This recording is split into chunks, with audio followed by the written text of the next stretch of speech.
What happens is if... I'll dive in. Yeah, you'll dive in. So it's basically with Joan, for example, she kept going, I don't know what to say. I've run out of things to say, and then I'd just pick up. Yeah. So you just know. Oh, Christ, okay. So, Keith Tomkinson. It is. My name's Laurence. Pleased to meet you, Laurence. And you. And Lynn. Yes, pleased to meet you, Laurence. And Alice. Alex, yeah. Hi. Nice to meet you. Basically, we're making a wax portrait of you today. You're the 6th one in 2-day marathon that we've been on. And basically, we're live streaming to the YouTube world through Doncaster College. This moment, it's going to take 2 hours, and I'm going to attempt to get a likeness of you whilst we're having a conversation. You must be good. Ha! No. But I remembered you from the other night, and so I've got your basic shape. Long face. I have a long face. Long face with a nice long... You've got a great shape here, which is great. And usually, I spend about a week...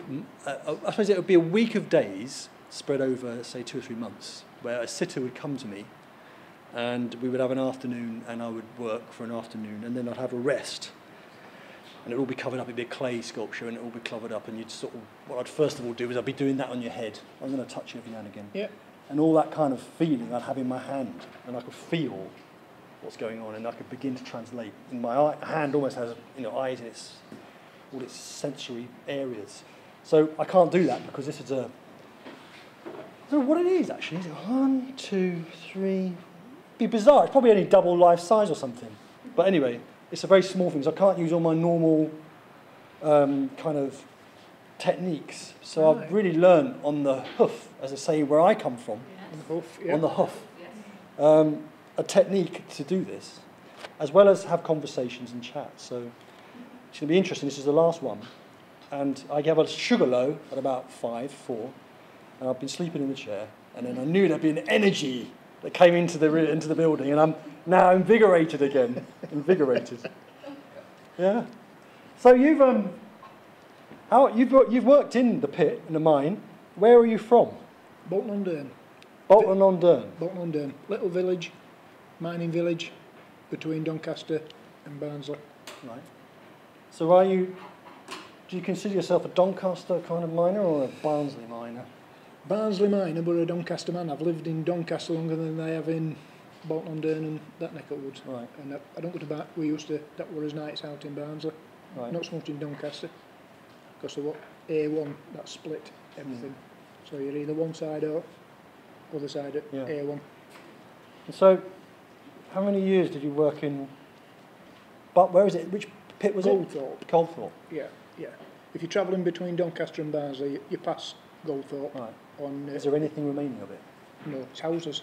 Houses. It's all houses, yeah. So, it was, demolished Oh, yeah. soon after Pretty soon. 1984, would it have been? When No, our pit stopped open till 90s. I'm going to move around you as well, so right. please don't think No. I'm suddenly going. I'm just going to... I thought you were leaving it wrong. No. Not going to leave you there. I will be moving around you and just getting your profiles and stuff sorted out. Yeah. No, we stopped open till maybe 95, something like that. I forget dates now. And then the shutters. The sad thing were that the shutters 18 months before the pit was shut, just through natural running out of coal, yeah. So it actually...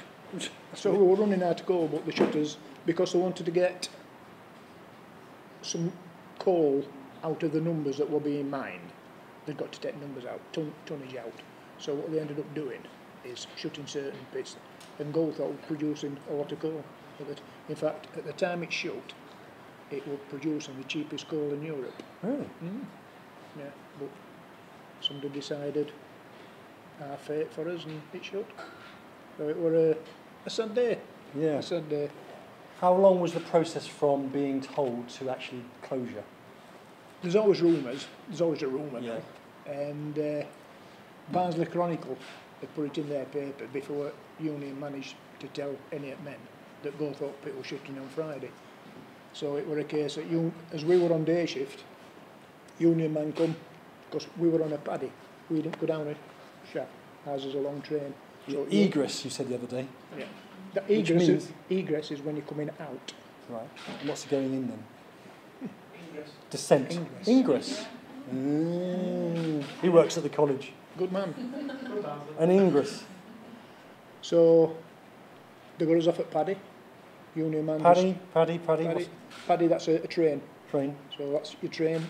So you can't get instead of a on the lift front. instead of a cage, Yeah, you're on a paddy. I'm on a Paddy. So you're not going down at a vast. We were hearing the other day about incredible depths. speeds of being dropped. Yeah, yeah. So you're on a little Thomas the Tank Engine. Without the tank engine. Without the tank engine. Yeah. So what have we got? What's propelling it? Rope. It's actually Up been at pulled. pit top. It had got a drum, just like a drum that takes men down. This is a big drum with an endless haulage rope on. And this rope, our pit was a mile long. To get down, it's a mile. And this rope runs all the way down bottom, Jeez. right into the bottom of the pit, and the rope comes back on pulleys all out at pit. So Up drift. that is a rope, not a cable. That's a steel cable. It's a steel cable. It Steel must cable. weigh. Lots, because it was. So it's going to be tons and tons and tons. So Yeah. the mechanics of actually shifting that is in itself Yeah, an incredible piece of engineering. yeah. And the thing is, when you're on the pit top, if you ever got out at pit early or you were doing a job on pit top, you couldn't get into Paddy House, what we call engine house, because the men who used to drive it, they used to keep it spotless. Mm. All brass was shiny, everything more immaculate. It's the only place where there was no dust. They just kept sweeping it up, and if they liked look at you, they'd let you in. If they didn't like look at you, no, you're not coming in. Because they were their own bosses in that. Mm. But yeah, it was a big piece of kit, Oh. piece of kit. Yeah. Incredible. So every morning you're doing what? You're doing shifts. I was lucky enough to wangle days regular for a while. I enjoyed my day shift. How long's a while? 2.5 years. 2.5 years. Yeah, 2.5 years. It was a good shift for me because I used to do running. So Mm. I used to be Do up. you know what? Fitness is an incredible theme. Everyone seems to be fit and has incredible, physical. Well, it was running boom when I learned it in 80s and Yeah. that type of thing. So yeah, I used to do that. I'd got a dog. I used to take my dog for a walk or take him for a run And see your family. and see At my the family. proper right time of. Yeah. And then what I was doing for that 2.5 years was what they call a market. On market. On market. Market man. Market man. That's a man that will go down pit and they get put on any job. Sometimes you'll be sat on your bum on a button, and sometimes you'll be sat onto cold face or cleaning up, anything, any job. And I used to enjoy that because you weren't tied to one particular part of pit. Did it mean you were part of community? I mean, in the sense of a team and all that. I hear a lot of talk about When you're brotherhood and. yeah, but when you're on market, you were on your own. Right. But what used to happen, if you got a team of men in RIP, Rip is the. fetching coal, when your machines come and cut all coal away, when your face is advancing, you're left with a lot of rock. So what you used to do is blow it to the floor, clean it up and set your arch. So if there was somebody on holiday and there were a man spare, because you were on market, they used to send you into that job. So that week, if that bloke's off on holiday, you'd be doing that job all week, because you got to know what team they were working and they got to know you, they trusted you. But I used to enjoy doing market, it was good. Well, I suppose you have a variety of people. Everything, you meet. yeah. Work with everybody, or sometimes I'd just work on my own. Yeah. Under manager would come, Keith, do us a favour, go and do so-and-so with it, because they could trust me. So it was, it was Did it interesting. take you to places that you would not normally have gone? Yes. Because our pit were only shallow compared to a lot of others. There was a lot of water. And as you used to go down drift, there used to be 3 pumping stations. And the water used to pump out at pit into a big tank. That all got filtered. And then as you went out pit, you'd see great big pipes. And that's water that's being filtered that was sent back down pit to machines for cooling and dust suppression. Because on your cold face machine, you got all picks. It weren't just a pick, it was a pick and a spray. You know, like an atomizer, when you put in scent on, yeah. They got like little atomizers on. And so that used to, before you filtering and keep dust suppression, all that type of stuff. So yeah, it like Gosh, magic so roundabout with It's in a water. kind of ecosystem. It's kind of, Yeah, it was. Yeah, yeah. right. It's difficult if you've never been. It's difficult. I know people saying yeah. But what's in your head? I hate to think. Yeah. I really God. do. I hate to. I mean, I've got a paper for you to look at. Yeah. I know. I brought it in before, but you've not seen it, I don't think. And it's, you know, when we were talking about how you were doing the 3 miners coming out at the Yes. floor, the old man, younger, and Yeah, then yeah. us. Yeah. And I said to you, what am I? Collier or a miner? Yeah. Miner. Yeah. Yeah, I remember. Yeah. Yeah. So that's, I think the state. I was supposed to be tested. Next question. There were, well, there's a firm still here in Doncaster called Mining Supplies, MSI, Mining Supplies International. And Arthur Snipe, Great. yeah, he was the man, if you like, that invented modern mining. Right. Because in old days, like when my dad would do it, my granddad, you'd got pieces of timber, hold the roof up, and there were a conveyor belt running along coal face. And men used to hand shovel the coal onto this conveyor belt, and that's how they got out of the pit. Arthur Snipe came up with this idea of mechanical face, and it's like if you see a slinky that bends everywhere, this face, this pieces of machinery and everything else works like a slinky. Everything moves, everything flexes. So the machine, you've got pans with a chain running on it, with what they call flights, big steel bars, and your bars would be travelling over the top, and coal would fall on when the machine's cutting it. The coal is falling onto flights, and that's running it to main gate end. That's dropping onto a conveyor belt out at pit. So as that's running, you've got your chocks. And like I said before, where I worked, I think our coal face was 48 inches high. So everything had to fit into 48 inch. So that's your chock. And I think ours were 6 legs. 2 at front, 4 at back. And it's like a plate, big steel plate that's hinged in the middle. And this used to ram, when the machine had passed, it used to ram your chain over. And then you used to have to fetch your chocks over, all hydraulic, like a little handle on it, and pull it and push it and everything else. And that sends everything over to next machine to come and cut it again. So it was interesting, but Arthur Snipe made millions. So what period was Arthur Snipe inventing this? I'd say late 60s, early 70s. I'd have thought so. Because when I was down pit, when I started, this is all what we're going. Sorry. Yeah. But yeah, so he did a good job. But when you can't compare the size of a coal face at Goldthorpe with a coal face at when I worked at Rosington. Right. Absolutely vast. The Washington one is. Yeah. Compared to Goldthorpe, and then when you got people talking about coal mines in Staffordshire, their coal faces were 12 foot high, and you can't believe, you cannot believe how they could mine that stuff. Right, it's one size doesn't fit all. No. When you're mining. But the shearer Yeah. is the same size in every pit. No. No? No. Your shearer is Snipe or whoever did it. The pit NCB had said, because that's what it were at the time, National Coal Board, not British Coal. NCB said, right, we've got a coal face due on Dunstall seam. We want a machine with a disc of 48 inch, 50 inch, whatever. And that used to get made. Right, so that's... And everything was scaled down or scaled up, depending on So size. you had tailor-made equipment, ordered specially. So you go, I want a shearer with a 48-inch wheel, Yeah. and I want all the gear to relate to it then, I suppose. Yes. Everything... Yeah. Yeah. So, some money involved. Money and expertise. Yeah. Well, like I said, when it used to come to pit, it used to come onto pit top. You've got your pit top fitters who check it, make sure. Usually, what they used to do is put it together on pit top, bolt it all together, and get it.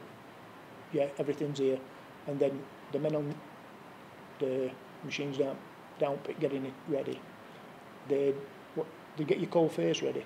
So then everything's got to be brought down pit in a certain way. It's like a big jigsaw. You can't get one piece there that shouldn't be there till the end. Everything's got to be brought down. Sort of a delivery system's got to be designed. Yeah, so everything's got to, you know, as soon as its coal face is ready, you've got your pans to fit. So all pans will come 250 pans. If your coal face is 250 metres long, there'll be 250 pans.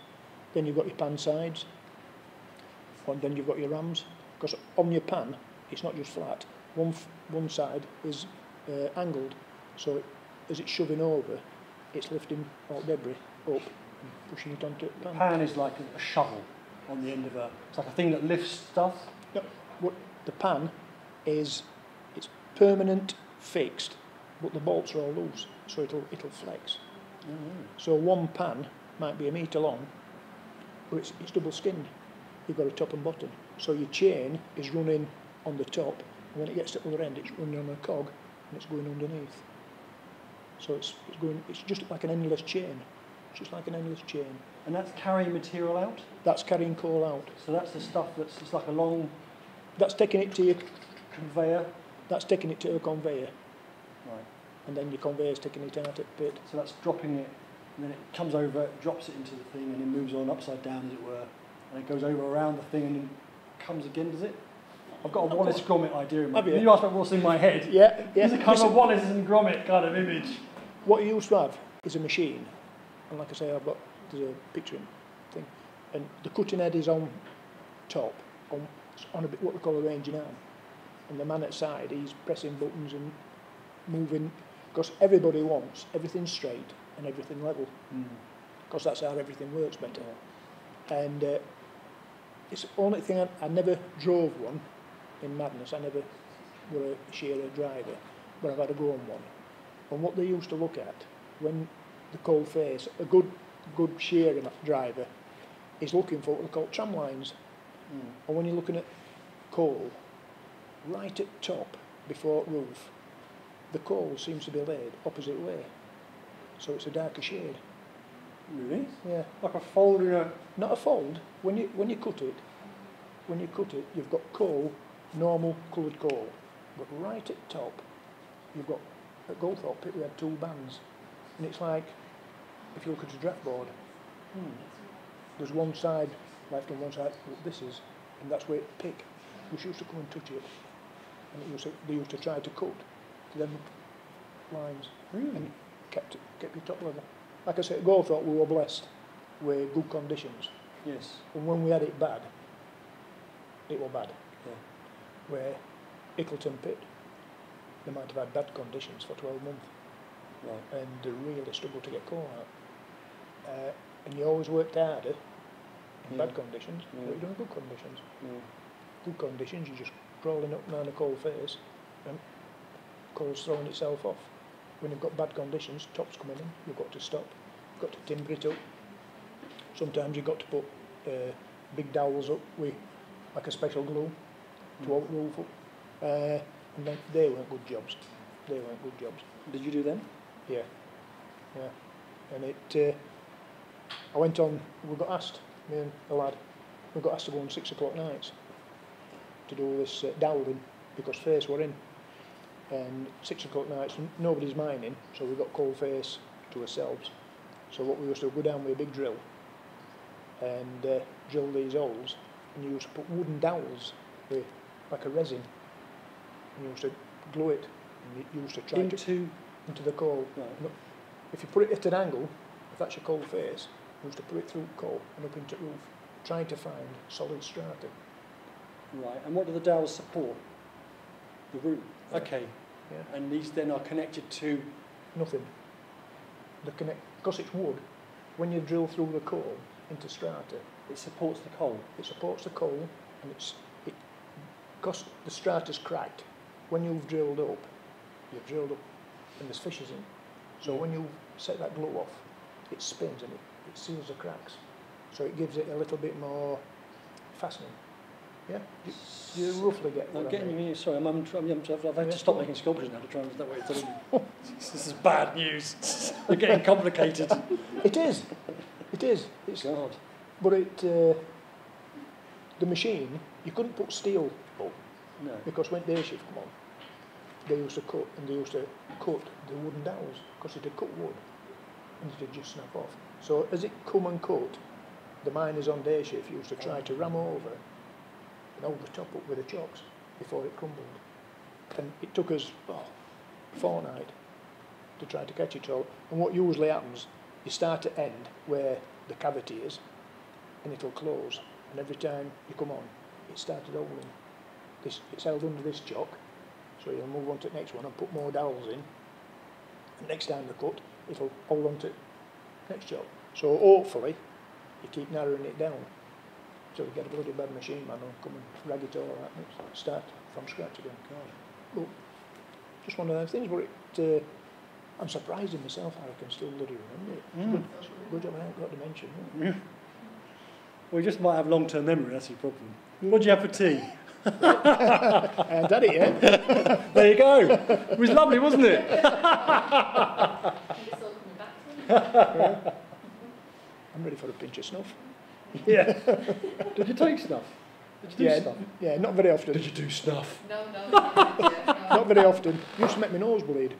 If I took too much, it used to make my nose bleed. Really? And I've told you about chewing tobacco. Nah, that was never going to be me. That.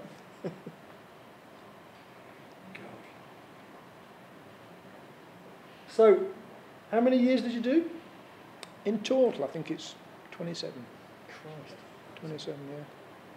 Near enough 20 at Goldthorpe. So that means you must have had a career of, say, 30, 40 years of life. And what else did you do before them or after? Before, baker. A baker? Yeah, loved it. Still bake. Really? Yeah. For my sins. Just something to do in it. Keeps you out of mischief. Feeds the family? Yeah, yeah. But what did it, my best mate, he were a fitter down at Barnborough, where my dad worked. And I were on £12, 10 shillings, £12.50 money for six and a half days a week. Trev were on £24 and his day shift was 6 while 2. My day shift was 6 while 4. And I'm thinking, £12, £24. I wonder which one I'm going to have. Yeah. So I went to the pit. So did you go with trepidation? Did you go, oh Christ, I've got to, it's for the money. It is, And I've yeah, got to go. yeah. And I Because all your mates were down pit. Were you together then? Did you know each other? No, not when we first went down here. No. So were you thinking, I really am trying to resist it for being a baker for the first 10 years of my life, but the economics mean that I've got to do it because it's the best paid job in town. Well, when I'm driving Del Boy's three-wheeler and my mate's in a Capri, Yeah. come on. Yeah, you know, I Yeah. can understand, I can see it. That's why I became a sculptor, you know. Why did this frame it, a three-wheeler? I turned it over, to be honest with you. I had it on its side. I really did. Was it a Reliant Robin? Regal, the Regal. square one. The square. You know Del Boy's, yellow Yes, I one? do. Well, mine were blue. Mine were blue. Did you sell bread in it? No. Well, it was bloody good fun though. I bet it was. I can remember we went to Sheffield in it. And, because it was better than motorbike, we all used to have motorbikes. And I went round where Tinsley Viaduct is, you'll not know it, but there's a big roundabout at Tinsley. And I can remember going around in three-wheeler, and my mate opened the door and keeping side down like we're on a motorbike and sidecar. Eat some stick, but yeah, good old days, good old days. So you're doing a nice job breaking bread and things. It's all right. It's not much money, but I'm enjoying the creativity of the whole thing. I'm malarkey. And then you go, okay, I've got to face the fact I'm going to do it. So you go down and you, is always a job available in the mine, or do you have to wait for the moment? When you used to go to Government Picture House, Say that again. when you used to come to Government Picture House. Gaumont Picture House. Yeah. I think Government Picture No, House. go. Gaumont. So it's my Yorkshire accent. Where you're staying, Laurence. Yeah. That car park, that's opposite. Yeah. Yes. That cinema. That used to be the cinema, the Gorman. Okay. Yeah. Yeah, yeah. And when, before film come on, it was, lads, look at this. And the NCB used to advertise. Advertise glorious men going off to mine. Yeah, Some of that of the army. yeah, big industry. Really? Yeah. So The modern miner and all this type of and stuff. camaraderie around a snap tin and Yeah. laughing and, Yeah. and the man with the one tooth missing, but he's as cheerful as could be. Exactly. And Gosh. fingers missing. Yeah, yeah. Yeah, come and join the club. It's great. Yeah. But yeah, so that's, like I said, you could go and get a job. So anytime. you could get a job at any time. Yeah. So it wasn't like hen's teeth. It No, wasn't like you were no, waiting and No. waiting your moment. There was always a job in the pit. Depending which pit you wanted to go to. Right. Summit pits, because lads always use the talk. I never wanted to go to Barnborough, because my dad worked at Barnborough, Okay. and I didn't want to go there, Because just because my dad worked there. is it because you didn't like him? No, I wanted to be my own boss. I'm sort of being And- cheeky. And I know my dad would have run me ragged, because he run my brother ragged. He got All my right. brother So a you got a job. brother who was working with your dad, Yeah, yeah. and he was coming on saying, "Oh, him." No, well, I got my brother a job at Barnborough. My dad were retiring, and my dad had got loads of lads jobs. And my brother were out of work at the time. And I says to my dad, I says, Dad, get Annie a job. No, I can't. I said, Dad, I says, you've had lads coming to the door. Tommy, come and get our so-and-so a job over here. He's on the door. I said, you've done it for everybody else, let's do it for your son. So he did, in the end. Is he your older brother or younger brother? Younger brother. And so he worked there, but when I went to work at Goldthorpe, I had two cousins already working at Goldthorpe, and I knew one or two of the lads, and it was always a good bit, but it's a funny thing, you know, when you went for a job, they'd say, and who do you know then? Really? And I said, well, I've got two cousins here, Melvin and Dougie. Oh, yeah, I know you're Melvin and you're Dougie, yeah, blah, blah, blah. Right, and it was the same at the sister pit, Highgate. You couldn't get a job if you didn't know one of Eads. Really? Yeah. So this is kind of nepotism gone mad. I mean, we complain about this now in society, don't we? Yeah. Oh, God, it's the old boys crowd in the government, you know. Yeah. If it was called Oxford University or something, you'd be up in arms, but, you know. Yeah, but that's how it used to be. Yeah, yeah. It's interesting, isn't it? I mean, one kind of, there's almost a pride attached to that. It's almost like, yeah, I'm going to, you know, we are a closed, not a closed shop, but we do believe in that kind of thing. Yeah. Because I was talking to three guys came in to get their photographs done, and they were saying, there was a saying that a good pit wasn't a good pit working properly until 2 generations were in it. I thought that was really interesting, that, you know, you have to have that, that kind of, I suppose, what do you call it, brotherhood, camaraderie, community, whatever, and you have to have that next generation in there to have, I suppose, lived up to your, that's why I asked you why you didn't want to be with your dad, because you almost want to live up to your family name or whatever it is, and you're kind of, not let your side down, I suppose. I think Dad was known as a hard worker. Yeah, wasn't he? yeah, they were. You know, Yeah. he always- Funny thing was, my dad, he'd been down since 14, my dad went down pit. And then I can remember him coming home twice in pit ambulance, blue ambulance, with NCB on it. Stood there off school. I say, hey, Mum, pit ambulance is here. Oh, it's your bloody dad. And his cartilage had gone. His knee locked and he couldn't straighten his knee, so they had to operate on him and blah, blah, blah, blah. Did your mum really go, bloody hell? I mean, we've been hearing stories about the fear of the alarm, or the fear of the sound of the mine alarm, or and how everyone came out on the steps and was like absolute abject, I suppose, fear, horror, worry. And your mum was you're actually opposite. So what's he up to now? Yeah, that type of, and then he got his knee done. He went to convalescent. I can't remember, I don't know if it was Furbeck. There's a village, Rotherham way, Furbeck. And there used to be like a hospital where miners could go convalescent home. Oh, okay. And What was that funded by? Just pits. Just NUM? That sort I of don't thing? think so. I think it were National Coal Board. They want you back at pit, don't they? Yeah, no, it's interesting because you hear about the infrastructure in these communities and how people are looked after, community centres, clubs, hospitals, are kind of in-house in a sense. Yeah. And it's just interesting to know. I can remember when we were at Goldthorpe, going back to Furbeck, the one or two lads trapped their fingers or bad backs, whatever it were. And one or two skiving off and they'd have a week or two on pit top cleaning baths out. And I always remember Gaffer coming down one day, and I'm not going to swear, but he walked into baths, and he says, it's like being at bloody Furbeck here, there's that many sick and bloody idle. And they all sat there cringing, and he just went off muttering to himself. And I can guarantee after, when he saw all them, half of them were back down at pit next day. Really? Yeah. Oh, we weren't having that. Good gaffer mind. Yeah. This is where Alzheimer's kicked in. How does your gaffer prove himself? A lot of bosses have been miners. Right. And they've worked their way up from being button lad, miner, collier, faceman, whatever. Then they've gone deputying. Then they've gone from the deputy, they're going to be an under manager. Then they're going to be like a manager for one area at pit. And then they've gone to college and got the miners. Yeah. It's funny because in the army, it was like the First World War, I often heard that a good officer came from officer class. Yeah. And what do they call those sergeants? The sergeant that moved into officer class had a real tough time because he wasn't real kind of officer material because he worked himself up. It's almost the opposite in you almost have to work your way up. Yeah. You don't come into a mine, manage people, having come from a public school and having had a university education and going straight into the office, as it were. You actually, that was the structure. Yeah, that was the structure, but it changed. Right. In late 70s, early 80s, things changed.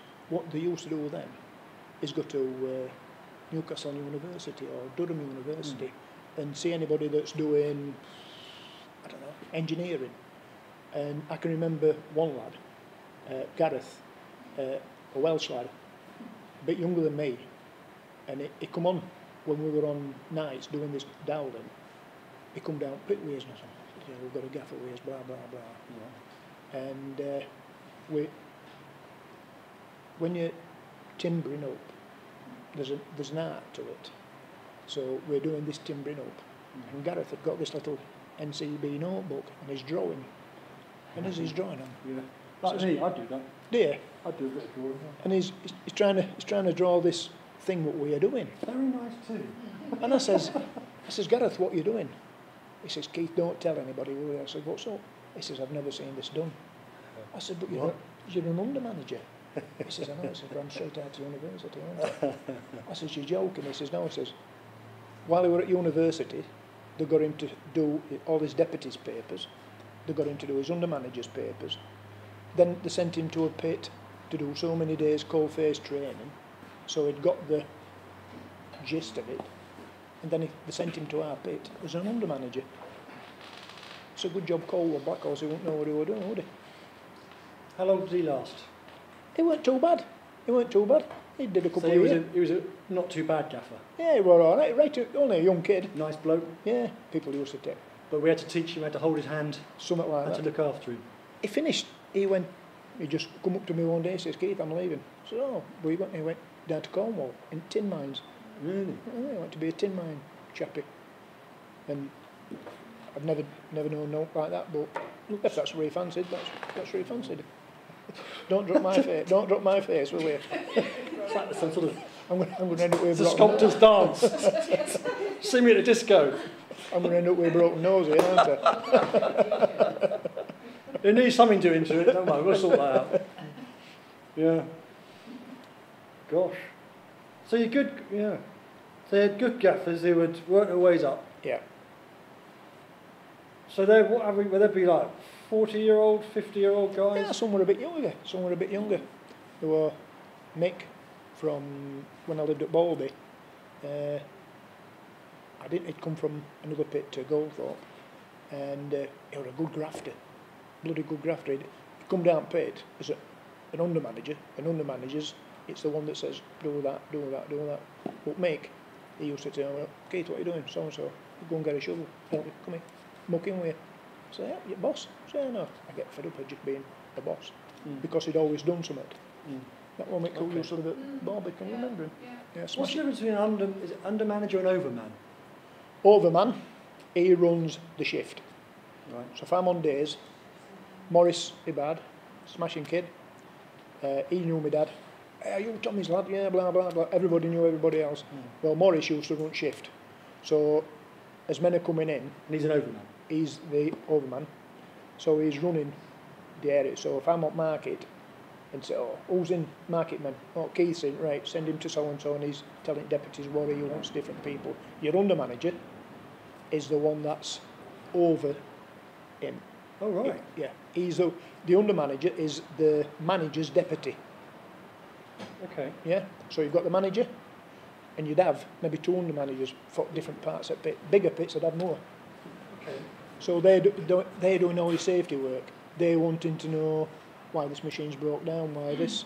And down pit, I don't know if anybody's mentioned it, they used to have what they call stone dust. Right, I don't know if anybody's stone dust. For every ton of coal that comes out of a mine, there used to be so many tons of stone dust having to go back down. And all this is crushed limestone. Mm. So because there's that much coal dust, that's what causes your bang. That and Causes you explosions. bang. The stone dust causes the No, bang. the coal The dust. coal dust causes the bang. Coal dust causes bang. Because Yeah. of ignition or Yeah, in yeah. the dynamite? If there's gas, Yeah, yeah. all this type of stuff, coal dust, it burns. Right. You know when you go to a power station Yeah. and they're burning coal, Mm. they ain't got half a dozen miners throwing coal on fire. It's blown in, it's crushed, and it's Oh, blown right. in. It's blown into your power station. See? Not just, Jeez, I didn't not do just that. ferret keepers all the time, you know? Is it? Well, You the what? engineers all the pipes that know all the Yeah, colours and- yeah. See, she knows Your, it. Ubi. My husband, your husband? yeah, well, he engineers the pipes that flow all the colours and- Yeah. Really? Yeah. We do to know someone who were working on the filter beds, didn't we? Mm. They were scientists, weren't they? Yeah. A neighbour of ours, he worked with pits to filter, to try and make it more cleaner, didn't Can he? you ever remember a programme called Tomorrow's World? Yeah. Can you remember it? Yeah. Yeah. Unbeknown to me, there were a guy whose son used to go to school with my son. And this particular day, I'm watching Tomorrow's World, as you do, and it showed you Grimethorpe Quarry. So your ears pick up when it's a pit. And what they were designing was the fluidised bed system. And what it is superheated sand to so many degrees, and they blew coal into it to burn. And because it burnt that hot, it burnt so many more particles of sulphur, so it was cleaner. And what they wanted, they'd got a mini power station built at Grimethorpe, because it had got a massive big top, Grimethorpe. And it come on to telly and it showing you clean emissions and clean coal, blah, blah, blah. And there's just one thing that spoilt it, and her name was Margaret Thatcher. Yeah. And she just didn't want, It keeps coming up. she didn't want clean coal. Right. So it got squashed. It was no good. So what they were trying to do, they were trying to get Pakistan, India, China to build a power station. Who were? These scientists, Oh, because okay. they knew Who works? it works, but they knew the government wouldn't have it because they wanted to get shut of coal. So nothing come of it. And I say, oh Chris, I seen you on telly the other day, and he was telling me all about it. He says, Keith, it's fantastic. He said, but we just can't get the government to put money into it. So when Grimethorpe shut, this mini power station was the first thing to be knocked down, because they didn't want anybody saying, you know, blah blah blah blah blah. It works. So that's Politics. politics. But we're not going to politics. We'll keep out of that one. Next question. No, I know. You know, I don't even want to go into politics. I know. Good. Good. In general. Oh. You can tell when a politician's lying, can't you? Yeah. The lips move.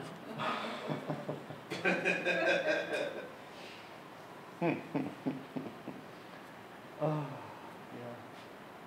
That's a great political process. He's got a longer beard than me, that. Yeah, for a while.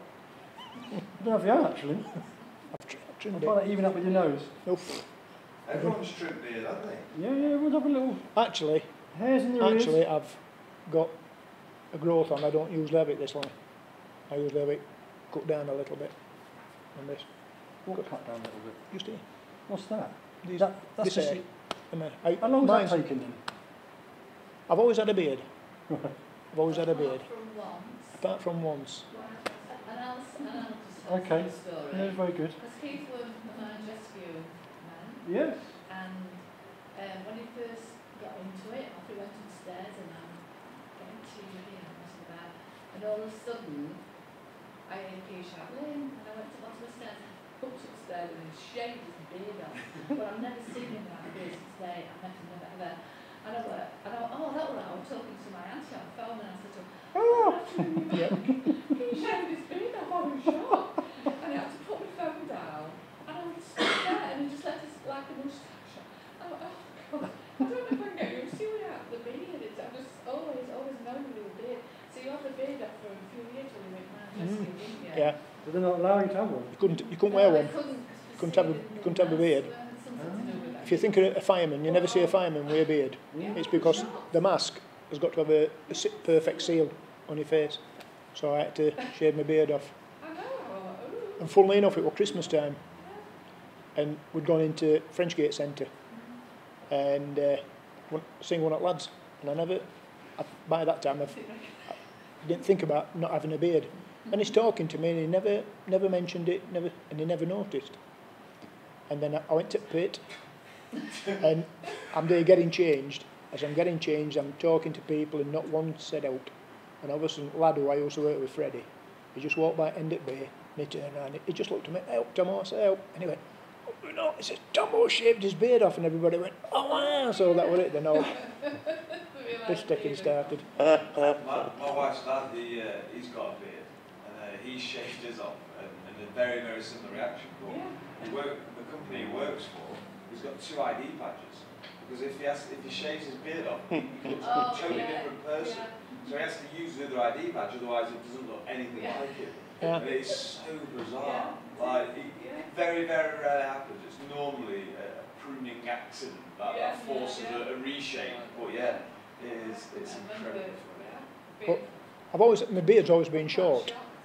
Never had this part till I ride a motorbike. God, how many of you guys ride bloody motorbikes? 1 or 2. Yeah, Jesus. 1 or 2. God, you know. But Is there any other form of transport up here? can't afford cars. Bit short. Reliant Robin. Regal. Yeah, Regal. Oh, sorry. Regal, posh one. And we did a Father Christmas run. And I thought, I'm not going to buy a stick-on beard. So I grew my beard a little bit longer to go on this Father Christmas run. Tight bugger. I'm not buying one when I can grow one. And so it stayed. But I tell you, a couple of years ago, there'd been a mass shooting in America. All right. Not in England. At the end of our street. Yeah. And it were a group of Hells Angels and Bandoleros or whatever it is in America. And they were photographing paper. And every one of them looked like me. Oh my God. Shaved head, goatee beard. She said, I'm in the wrong place. We're moving to America. I'm thinking, oh, I keep these. Blimey. When they put an appeal for help, you recognise this one, it's like, yeah. Now we're in Doncaster. Yeah, I've got a few hobbies. So where did you two meet then? Scamps nightclub. I've been thinking about this. Pardon? That sounds like a real dive. Scamps. It's not still alive, is it? Is it still going? It's a nightclub. Scamps. Scamps nightclub in Sheffield. Sheffield. At side of the beer kelly. Can you ever remember what? Mind you, you're from Suffolk, aren't you? You don't know where it's That's not a big problem. I You know not what beer know- keller is. Do you? Well, I'm half German, Are you? so I'll be Oh, learn a bit more right, about yeah. than you think. I'll let you in then. So there used to be beer keller at one side and Scamps nightclub at the other. And It's like those two. it's not like Facebook and everything else. You used to have to go out and hunt. Find people. You used to have to hunt, didn't you? Hunt for women. No, it was just like people. And she just fell for my charms. Yeah. No No. dimple whiskey involved. No, burger. Burger and chips. I sat down at the table with some burger and chips and she took half my chips. I'm sure it was. So, was that a tactic? Had you spotted him?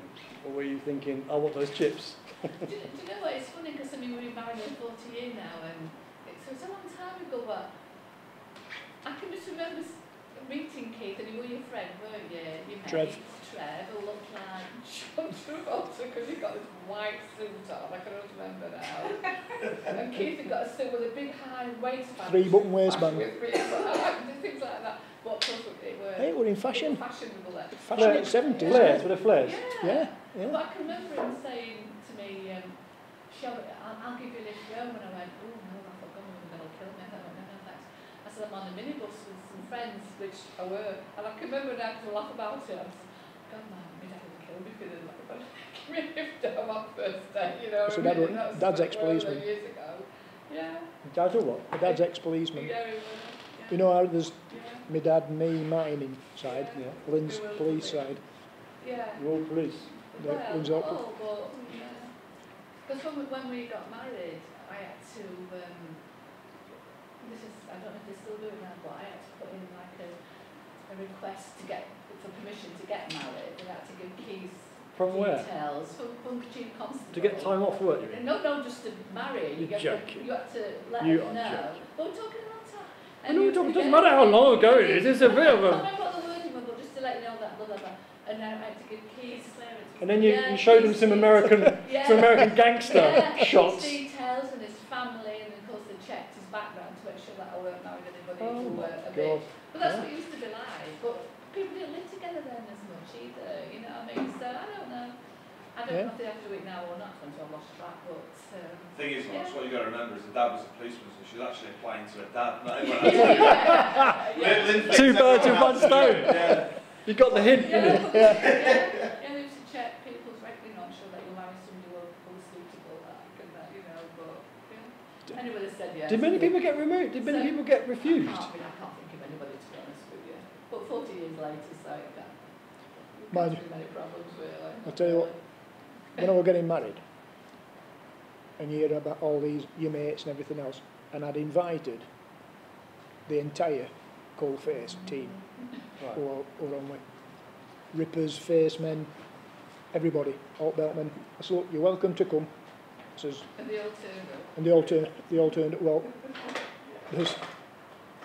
if you think at miners' strike, it was like beginning at miners' strike because there were police on one side and all miners on the other. There's a bit of a dress rehearsal. Yeah. But But there was one lad, Jeff DeVille, and bigger than me, Jeff, weren't he? Big lad. And he turned up, and I can always remember him, and he'd got arms out here, and he'd got a big check shirt on, sleeves rolled up, and he come walking in, and I thought, oh, Jeff, don't start. And because we were handy lad, and he didn't, but he took your mum for a dance, didn't he? And Mum's looking, she said, keep, get him off me. I said, I'm getting bum and all of it. Too big. But, it was a good night. It was a good night out. That phone call then, was someone watching, and they said that they still do the security checks. Did they?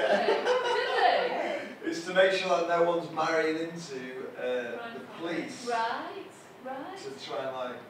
Well, that's the answer. I didn't know that. There you go. Thank you, listener. Just shows you that the police are watching. Big Watch brother. out, guys. Big Like, brother. what is the information going to be imparted here? Wow. Shocking. So where were you married? Doncaster. St. George's Church. Big church. What, a big one? Oh, Yeah. when a royal family gets married? Yep. You are We'll let them joking. use that How'd church. you get that gig? Just did. Just did. It was my parish church. Was it? No, Alex, I'm from Doncaster. I'm a Doncaster person. Oh, right, okay. Yeah. The Minster, St George's Minster. It's so many feet too small to be a cathedral. It's not exciting about it, not Laurence. Yeah. Yeah, we did better, didn't we? Oh, yeah, but bells ringing and... Really? Yeah. And when, Traffic was stopped. actually, Pits were closed. Obviously, they're all at a women wedding. but, I can Police remember were on. Yeah. when we come out at wedding, out at church, there were police cars outside with blues and twos on, weren't there? Blues and twos? Yeah, they did. Lights and orange. Yeah, they did. Yeah. Just a few minutes to me, Yeah. colleagues and that, yeah. Good. Before I got married, Yeah. Lynn, You avoided those. yeah, Lynn were at the first place that she worked at as a policewoman, well, Attercliffe. And the police, she didn't know where Attercliffe was or where the police station was, but funnily enough I did. So Not one that Sunday, you're I'm not arrested. going They just have to know where they were, and yeah. so this particular day, I took her to Attercliffe Nick and went on a recce to see where it was.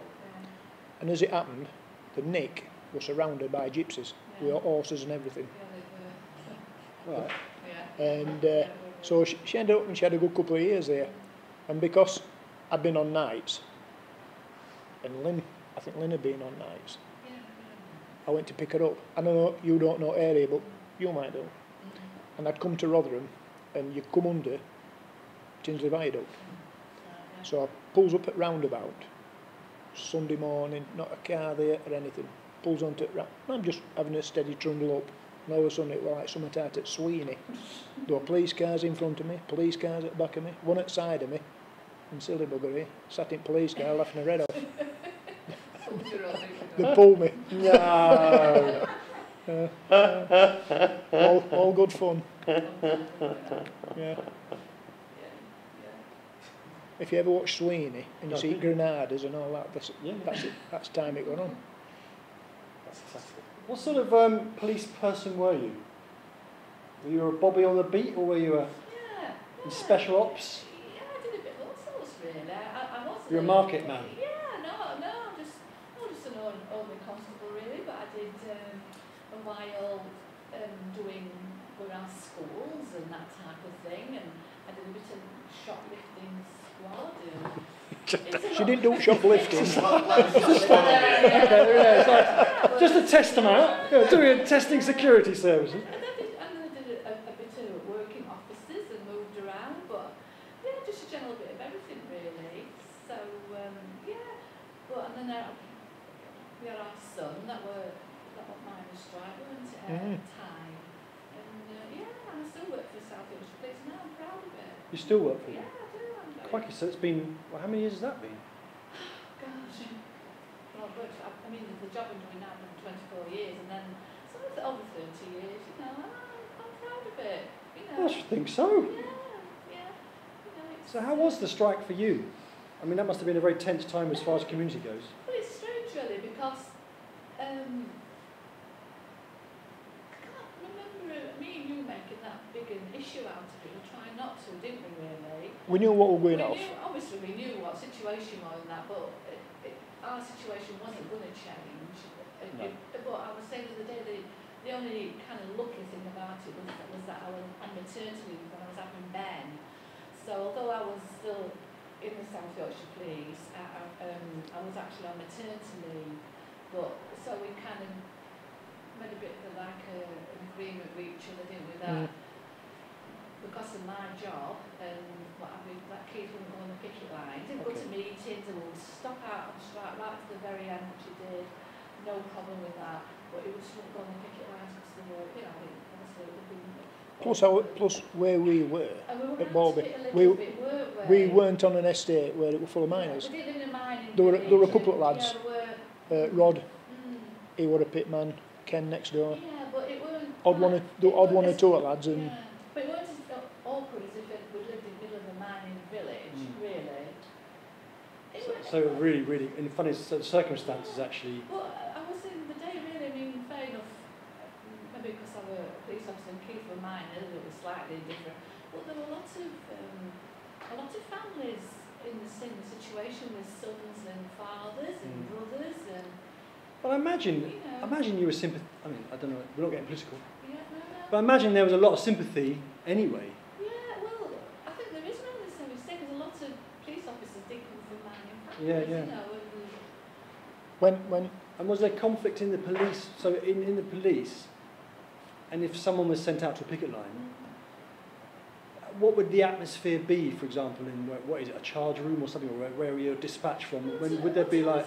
See, as I say, I was on maternity leave really, Right. so I wasn't put in that position myself, but I should imagine it could have been quite emotive really, do you know what I mean? Quite a difficult situation, but I must honestly say that I've never ever heard of anything or been part of anything that I thought were, awkward. It was just a situation and it was can you remember? We didn't really make a big issue out of it, did we, Keith? One night. Just got on with it, I don't think our Ben were born. I don't think he were born at the time. And I can remember police car pulling up outside the house, and I thought, get ready. Yeah. And it was Chief Inspector, wasn't it? He come to check Well, on you. Come to visit me. Come to visit Lynn. but it were a maternity visit because she were off work, and he come. I can still remember him now. He come to the door, and I opened the door, and he says, "Keith," I says, "Yeah." He says, "I'm Inspector whatever it is." He says, "I know, and I understand if you don't want me to come in." Wow. He says, "I understand that." I said, "Not a problem." I says, "Don't lecture me, I'll not lecture you." I said, "Coming in." I said, "Do you want a brew?" And he come in, and he rate us 9pence. And we just got, there were no airs and graces, and there were no, "I'm here to tell you," and nobody talked down to each other. We just got on, and he just said to me, he says, "Do you know when all this is over?" He says, "Do you think it'll ever go back?" I says, "No." What will ever go? The trust. I tell you, I'm going to end up with a flat nose here. And it took a long time for the trust from mining communities to trust police again. And I know you say it is, but you go to other places, Lynn. We don't go. You go to Stainforth, Edlow, and places like that. And I guarantee, if anything happens, somebody will start shouting something about miners' strike. It must have been very hard, really, for policemen who worked in mining villages to go back and be a normal constable on the street dealing with everyday matters, nothing to do with mining industry. It must have been very difficult. And I should imagine they trod on eggshells for a while, do you know what I mean? But things move on, and hopefully now. But I imagine, you know, police were drafted in from out of town anyway, weren't well, yeah. I don't, you know. I think Liverpool got a bad. I don't Liverpool police got a bad name. I don't think. Liverpool. Yeah. But they're all stopping at Butlins and whatever. But there were one or two police, I don't know where they were from, kipped, went to sleep at Goldthorpe Pit, and they used canteen. They used our canteen, and they left it in a right state, on purpose. Feces everywhere on the wall. They'd made a right mess on it. It all had to be deep cleaned before we could come back. So, but that's water under bridge. We're talking about mining, aren't we? Yeah. The history of mining. Yeah. So your dad was in pit? Yeah. So how was it like being brought up as a miner's son? I mean, in the sense of, okay, put it this way, how was his job different? How was his generation, how was his job different to yours? A lot harder. More physical. More physical. Was that Nudge? Yeah. A wonderful Nudge. Was that used by your father? No, was that me. His generation? That's your generation? That's mine. Yeah, that's so mine. What's that used? What was that used for? Right. When you don't mine, you've got a roadway. Yeah. Yeah. For safety reasons, you've got, motorway, you've got little laybys, haven't you? Pull-ins. And because material were always moving down pit, you've got what they call a little bobble, a manhole. And so when we were mining, we should, by the law, every 100 metres make a manhole. Right.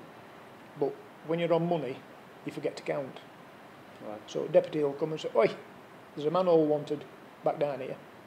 So what you used to have to do is stop what you're doing, or some lads would do it, and you'd got what they call wriggly tins. That's the tin sheeting that held all the muck back. So you used to go and deputy would mark it off where he'd want it between these two rings. So to get the wriggly tins out, Mr. Nudge come out.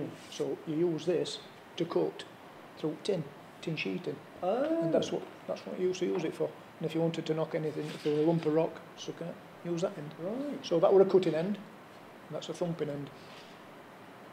So that's what that we used for. So you cut manholes. Like the tin was obviously between. That was like a Nissan hut. Yeah, kind of think of a Nissan hut, yeah. but then you've got coal.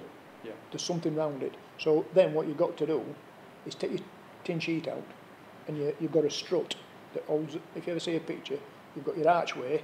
Between your archway, you've got steel rods, struts, and you've got them. So what you've got to do is take the strut off, either drop it right to the floor so it won't a trip hazard, or take it out or put it higher up at 6 foot so you didn't walk into it.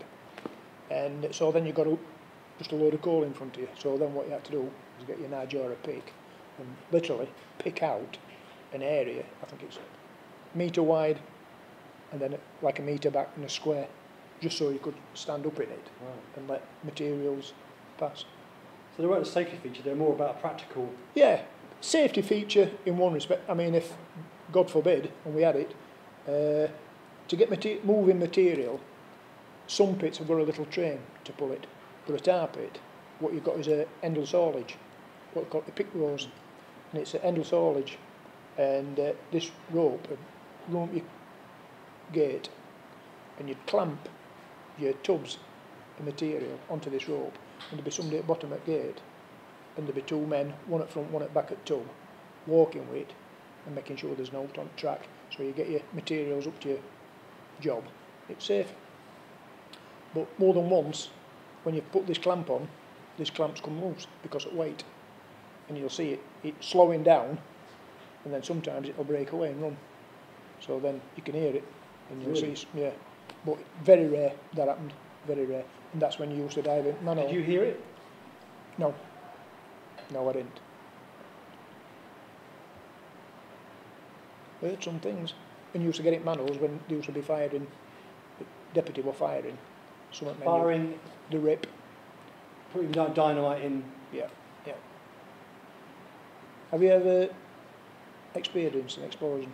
No. What, for experiencing an explosion? Well, we were out in Indian last night, but I mean, it's ridiculous.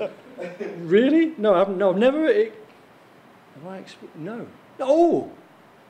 Yeah, well, during the troubles in London, IRA, NatWest Tower, I was in Chinatown having a Chinese, and I heard that bang. That's all. So I've never witnessed it, but I have heard a bang from a long way away.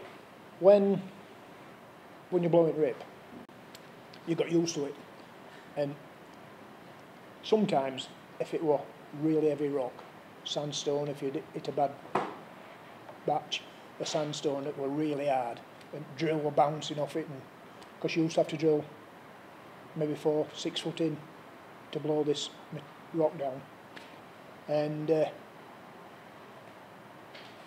you get it, and when you've rammed you put your dynamite up, and then you've got to put clay into all to stop it just firing back. And when you go down gate and deputy say fire, and he presses button, and there were always different bangs, and sometimes it won't be a bang, it'll just be a muffled thud, and you think, that's been a good one, because it's not fired back, it's done its job, and it just woof. But when you sat there and all of a sudden wind just hits you, and you bloody hell, and it blows you over, and then and it's a pressure, the pressure difference when it's gone off, because you're in an enclosed space, aren't you? Like in a big bubble, and air's got to go somewhere. And then like I say, when it comes back, it really gives you a thump. And then sometimes deputy will fire it, and it's a crack, and you think, oh, that's been bad. It's done nothing. And so these are things that you just pick up and listen to. See, Lynn's dad used to be a shot firer, not a deputy, a granddad. Yeah, he used to be a shot firer. So that's all his job used to be. Gosh, and this was the turn of the century? Be, I don't know, 40s, 50s, oh, right. maybe that kind of... God, I nearly started doing your head here. It's just like, I think I missed that cheekbone. Drink your water. Wouldn't that be a... Just put a plenty of air on. It's just like, okay. What a weird thing. Yeah, go on. So, yeah, but that's a different era, because there used to be shot firers wanted everywhere because it was more manual than what it were mechanical. So, oh yeah, it was. Yeah, but your shot firer would go to one gate, set all his debts off, walk round to another gate, do something else. Then he might have 4 or 5 different areas to fire. Where in my time, because you've got a machine doing a lot of cutting down, shot firer weren't a job anymore. That job got incorporated with deputies. Oh, really? Yeah. Deputy son, because he got trained to be a shot firer. So that was his job, right? Yeah. Tell you the tale though. Go on then. Try it. Not too long. Only got an hour left. Right. I used to be in what's called developments. So we developed the pit for the miners to come and set out gates off. We used to do the roadways, the junctions, big square work where faces used to go off, and used to have surveyors come, and surveyors would put you a line on with chalk, and it used a piece of string, get everything straight. Everything had got to be straight. But this particular time they'd come and they put a laser beam. And we'd never seen this. Yeah. And it said everything had got to be put up dead straight, obviously for this laser beam to be straight. And as we come down pit on afternoon shift, one of the lads on day shift says, "You will not believe what's gone off." I says, "Go on." And a deputy on nights, he's gone into Edding and he's seen this red dot on the wall. Right. And he's got his pick. He thought it was a ruby or a gem. And he's picked at this and It never ended. This is the gospel truth. And when we went in, he says, "Keith," he says, "where laser beams been?" He says, "There are no never to find it." And I thought, I don't believe this. That is true. That is true. Good job. One day I'm going to sit down with my daughter and write a book. Yeah. Because some of the stuff, that we... So you're a writer? I've done bits and pieces in my time, but kind of something my dad worked on was when I was doing my master's at Sheffield Uni. One of the projects that I wanted to do with some friends was a bit about miners' strike and kind of doing an oral history project, because I spoke about, with my dad was a miner to some of my friends at uni, and they didn't even know what that was. They didn't know, to my friends from London or that from every runners didn't even know what it was, and I just thought, wow, it's such recent history. Yeah. It's forgotten so quickly. I find it quite astounding. So, me and a friend of mine, her dad was also a miner, so we kind of got together and did a website and an oral history project. And did some recordings of my dad and started kind of recording stories. And my lecturer at the time was Canadian, and he gave me a really great mark on the condition that I add subtitles, because he couldn't understand my accent. Which is quite hilarious. Yeah, it was kind of the start of collecting stories, which is when I kind of heard about this project. It's such a wonderful extension of it. Absolutely. So yours was taped recordings? Yes, we did some tape videos, literally on my laptop, nothing special. It was just more kind of a roots project really, because for me, a lot of my friends, if they had been heard of mining, was the scene brassed off, and they might have heard it mentioned in Billy Elliot or some romanticised thing about the mining community. We kind of wanted to make it a little bit more real. So what did you do with it? In the end, it just became a little bit closed, really. It stopped after I left uni, graduated, and I went to work and moved away to London. But it's just always been in the back of my mind that it's something that I'd like to kind of continue. And so to hear of this, I was like, wow, this is something that could add to that project.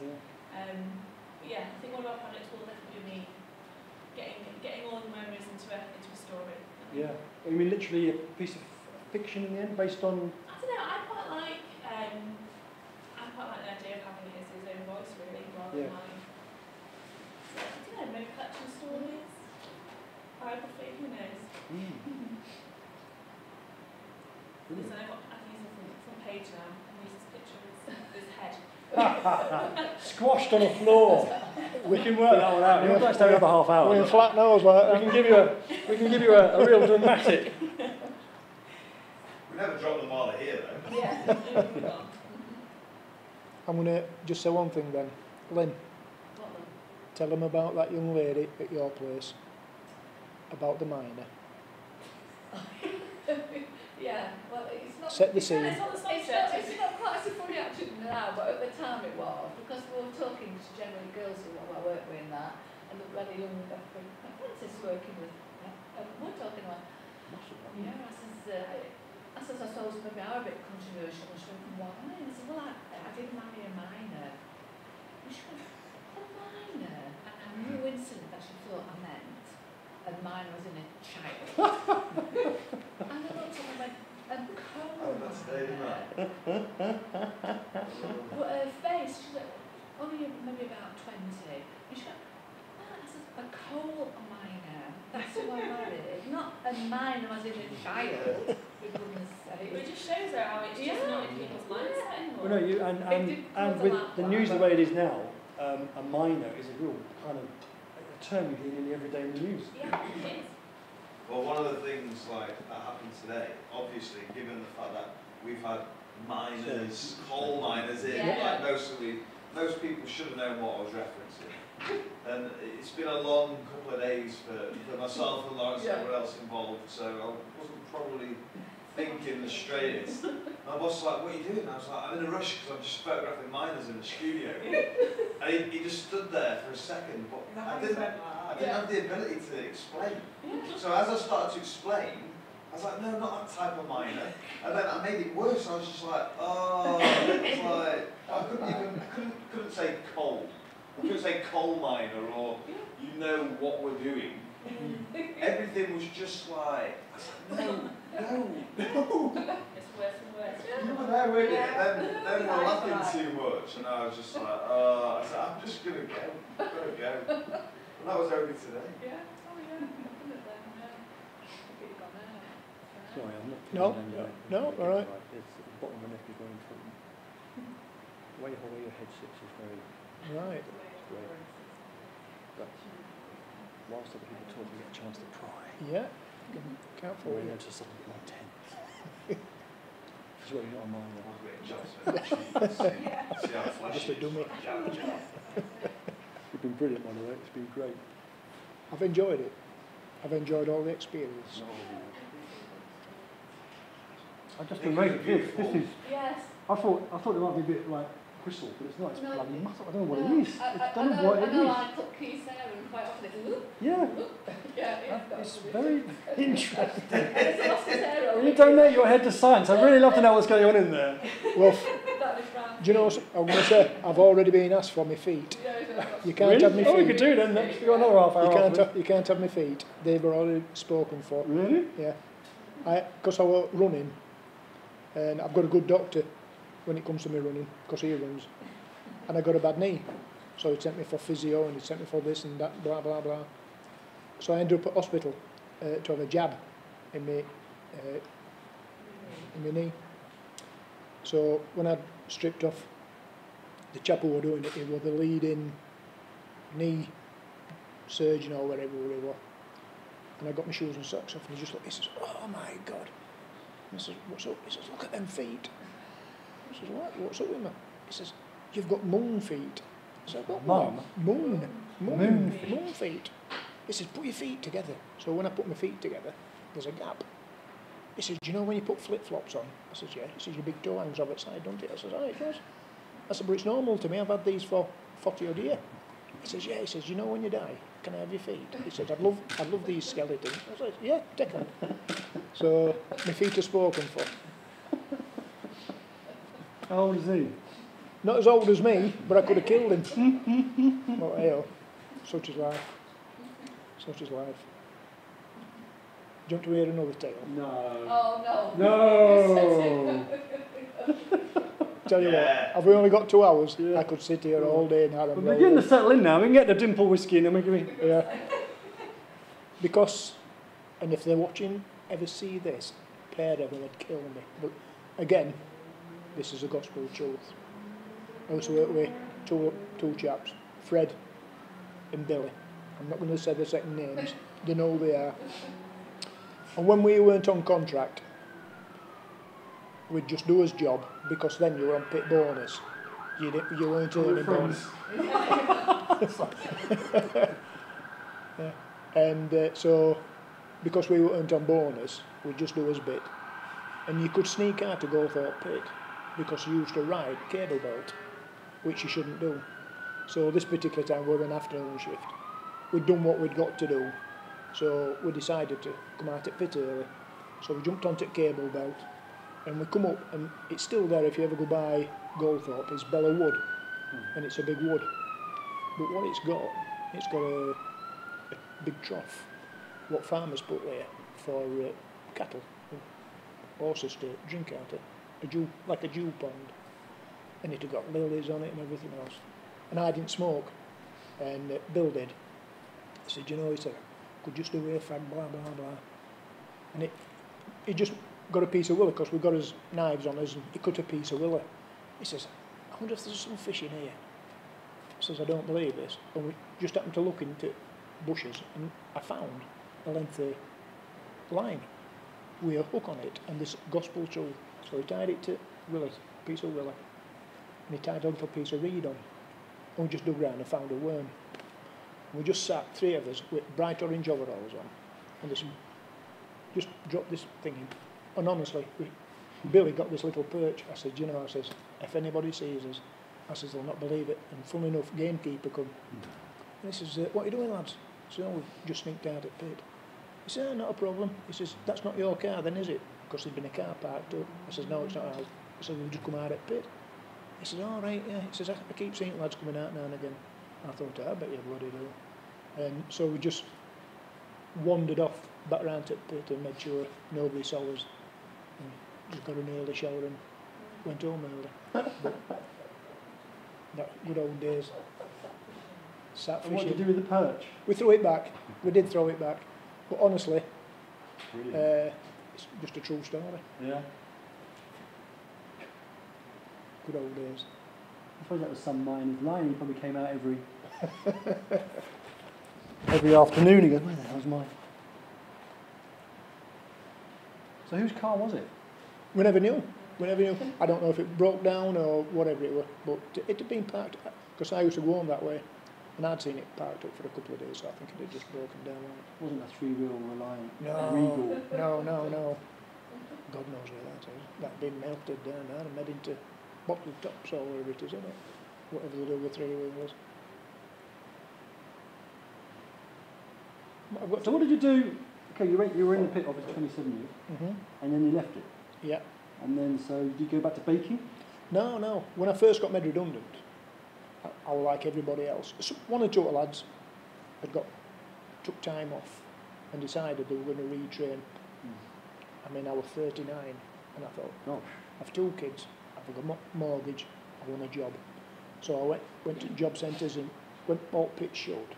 They set up these job workshops where you could go get CVs wrote for you and blah blah. And I ended up, cut a long story short, I got a job at Hessel near on the bridge, making polythene bags and polythene, and 12-hour shifts, not a lot of money, and I was there for a year. And to be fair, I'm not saying I enjoyed it, but same again there were a couple of lads, one were ex-pit man, and yeah, I got into the job. It was all right. And then just out at Blue, I'd seen another Amco, a private firm like Carillion, which is private firm, wanted miners again. So I went to Amco at Barnsley, put my name down, and they wanted miners at Maltby. So I went through to Maltby, and as it happened, the man interviewing me at Maltby was ex-Mines Rescue. And I knew it. Right, yeah. And he come. It's all familiar. Yeah. And he says, oh yeah, what's his face's son? He says, you've got so many days training to do, and you've got this, that, and that. I says, oh, have a minute, because when you're on training, you're doing the job but not getting paid. Right. I says, have a minute. I says, you used to be in rescue, didn't you? So I did. I said, and I used to be in rescue. I says, I can remember you. I says, so you telling me? I says, I've got 20 days training to do. I says, I'm doing 5 days. I said, and then I'm back on full money. He went, right on. So, yeah, it was just being a knob, basically. So I did my 5 days training. I've got to have my little yellow bezel on, because all trainees when you go down paid. You know, you've seen cap lamps, haven't you? Well, a trainee has got a bright yellow. Like a green learner plate. Yeah, that's where it is. So I had that on for a week, and conditions at Maltby. Hot. It's unbelievably hot. Yeah. And why is that? That deep. Right. The pit is that deep. And it's hot, because I was talking to another guy about the air vents and Yeah. the fact that the older air got hotter it got. Yeah. As it passed through the pit. Yeah. I know it sounds very naive, and I'm embarrassed myself again. Were you closer to the Earth's core? Yeah. Is that why? Yeah. Really? At Goldthorpe, when we finished, we were only 80-something metres. You couldn't go any shallower at Goldthorpe. To go shallower, it had to be an open cast mine. Right. That's how shallow we were. Gosh. Yeah. Why do they not just make it? Is it an open cast mine, an easier mine to mine? Yeah, it's what they do in Australia. That's why Australians can send coal over to England, because they don't mine it, they just dig it off the side of an hill with a big machine. But Goldthorpe Pit, like I say, it was just very shallow, and it's just where the coal runs. In fact, I meant to fetch you just a picture of strata and everything, and you've got to go down to see it, and it is a fascinating thing. But but like I said, Rosington were hot, Right. but Maltby. Really? Yeah. So how do you deal with that? In the sense of what's the technique for surviving? Big bucket of ice and water, and I mean a big bucket. I never took snap. I didn't take food. Really? Yeah, couldn't take it. Put ham or cheese. Cheese used to melt, and ham just used to curl up and die. Yeah. Put jam on you. If you took jam, you used to run off your bread. Honestly, it was that hot. It's You were unbelievable. saying, Keith, when we were all sat talking that, you were talking to Steve, weren't you? And you were saying the difference when you transitioned from, was it Goldthorpe to the next mine? Yeah. You rocked up on your first shift or something. Yeah. You tweaked straight away that something was slightly different, but you're going in fully dressed. And then That's right. Yeah. No one tells you. No, you're walking, because how many times you'll get dressed and undressed in a day? Well, I just get Go on. breakfast and then I put my morning suit on, All right, sir. and then my evening gown comes out. Yeah. I was afraid I let me change your pants once a week. Yeah. Back to front, inside out. Exactly. Exactly. You confused Laurence when you said a day. But think about it. I used to get up in the morning. I don't wear pyjamas, but I used to get dressed. Travel to the pit, get undressed. Walk round to mucky side, get dressed. Go down pit, come out at pit, get undressed. Get a shower, get dressed. Go home, have my dinner, get undressed. You're forever taking your clothes on and off. You know, just something that you don't think about, but it just... Yeah. God. It's another one that could get out of context. Yeah. Pay to take your clothes. For those that have just joined, Yeah. Yeah. Oh no! coal mining. Yeah. But there you go. Sorry. How much is in charge? The deeper the mine, does that affect the quality of the coal? So where you said like Goldthorpe Yeah. isn't very good coal, so is it better coal when you Usually, yeah. Because you've got that many different seams of coal around here. And a seam of, if you look at it this way, Rosington Pit, I'll say Rosso, the faces, when it went one way, the faces got shorter. Instead of being 250 through, because I'm talking retreat mining, so you used to have to go up to a start place, use a machine to a finish or a start place, and you used to come off, mine the coal, retreating. And what used to happen at Rosington, because of RAF Finley, now Doncaster Airport, the faces got shorter because they wouldn't allow, because they knew Doncaster were hopefully going to be an airport. The last thing they wanted is for Rosington Pit to go underneath the airport and subsidence coming. So all you've got is a jumbo jet landing, and all of a sudden it's going woof, like it's on a ski run. So Rosington Pit got stopped from going underneath. Now Maltby, I think their seam runs under the North Sea. So that's how far it is away, like, you know. But you've got all different Dunsell seam, Barnsley, and Rosington. I think Queen used to burn that coal because it's good, clean, hot coal. Blah blah blah. But yeah. Said some coal you struggled to even get it to light. Honestly, you see coal coming out of Goldthorpe Pit, it was grey. It weren't black, because it used to use for power station. Powdered. So what they used to do, they used to get a good quality coal from Rosington, sir, and they used to get our coal, and they used to mix it, because they had to have a percentage of bad coal in, so it didn't burn boilers out. If it were too hot, it'd just burn out Oh like a my match. gosh. So they needed some sort of So lower they needed, grade. yeah, they needed crap coal. And Gawthorpe provided it.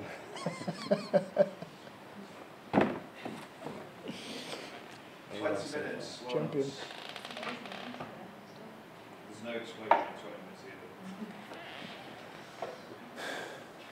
So when you finished all this, Yeah. you better go Yeah. and get yourself checked that you haven't got dust on your lungs.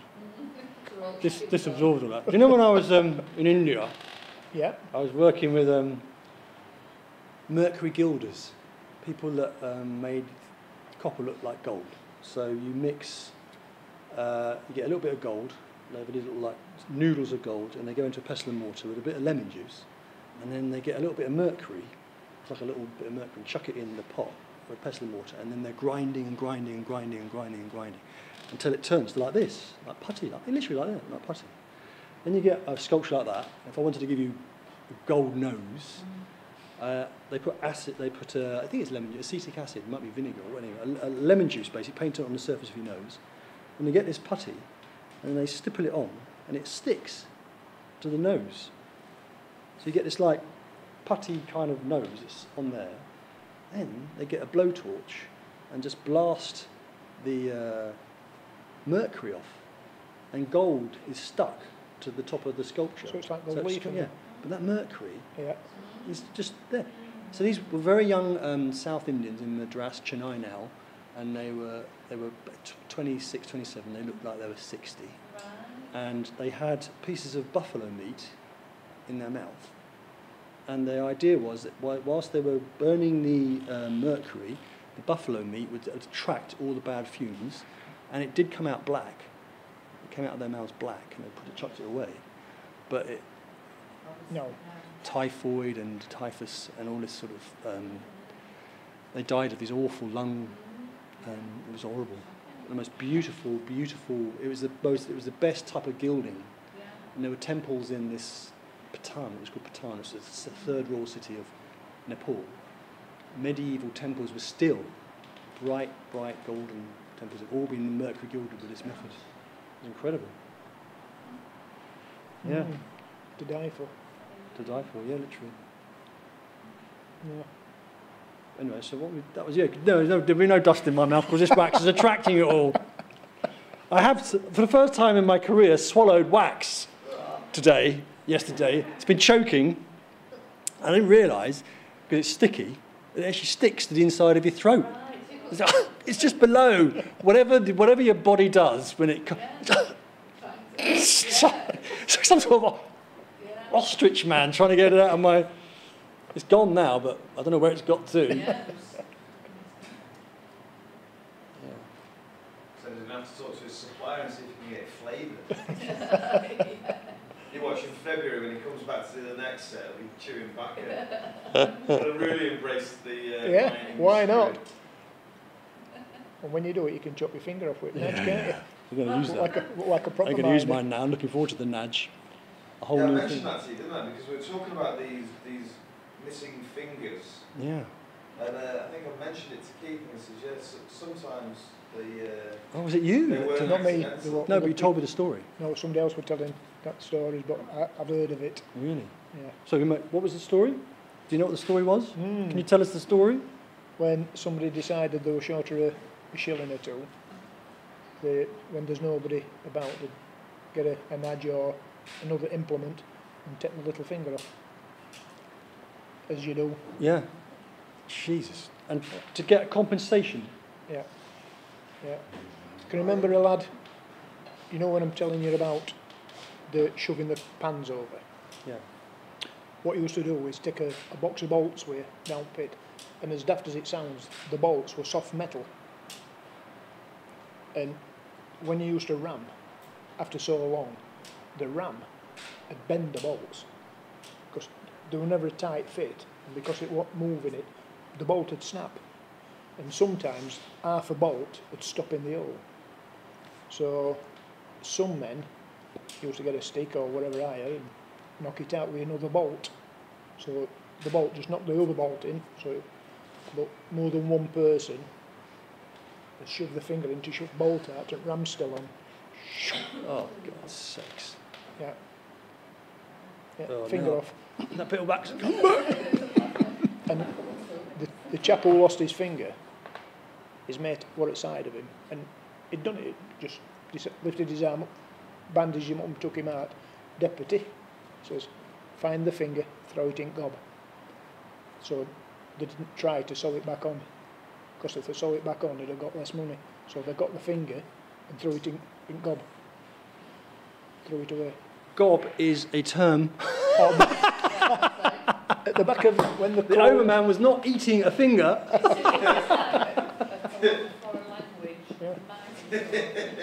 Same as I was telling you the other day, when we've got all these different miners in from all these different pits, I would use a term that would be alien to somebody else. Yeah. You said about the Bible. Yeah, a Bible, little block of wood. Yeah, just look like a Bible. What are the other one? Give me some more. Wedge Yeah. is what it is. It's a wedge. A wedge. But that's a pinner. In another pit, that would be a pinner. A pinner. Yeah, for pinning things. Yeah. Block, big block. That's a big block of wood for your leg to stand on. Somebody else would call it something totally different. And when you've got men coming from other pits, you've got to be a bit careful, just to make sure they understood and you understood them what you're asking for.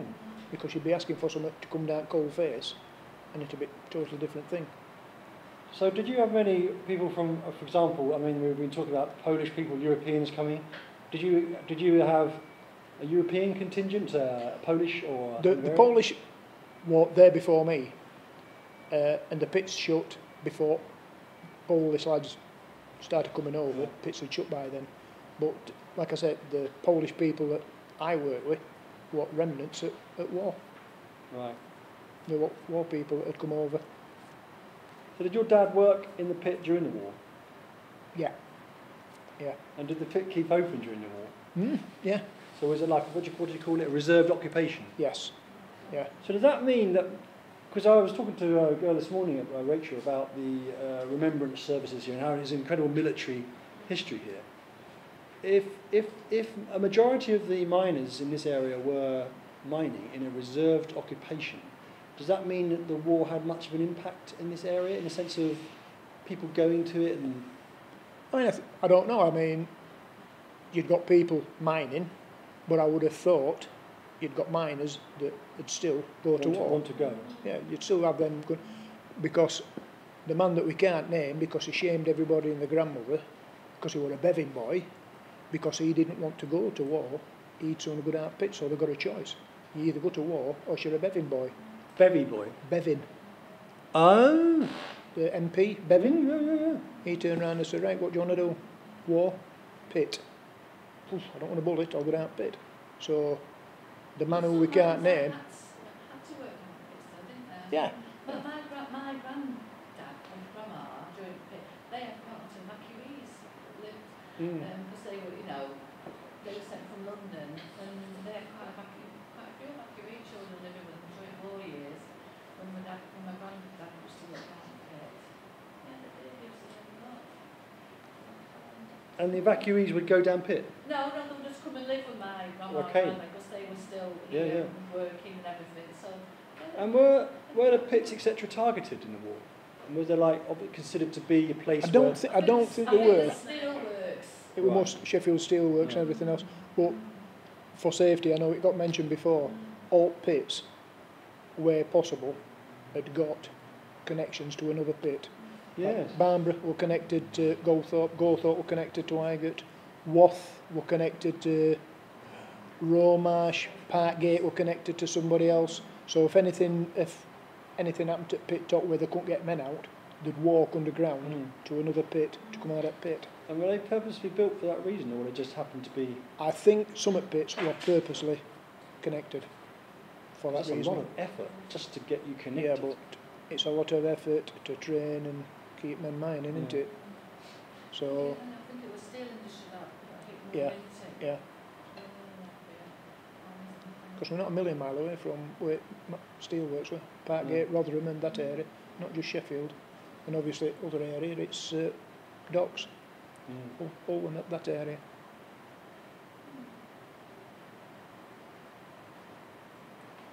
It's 10 minutes long.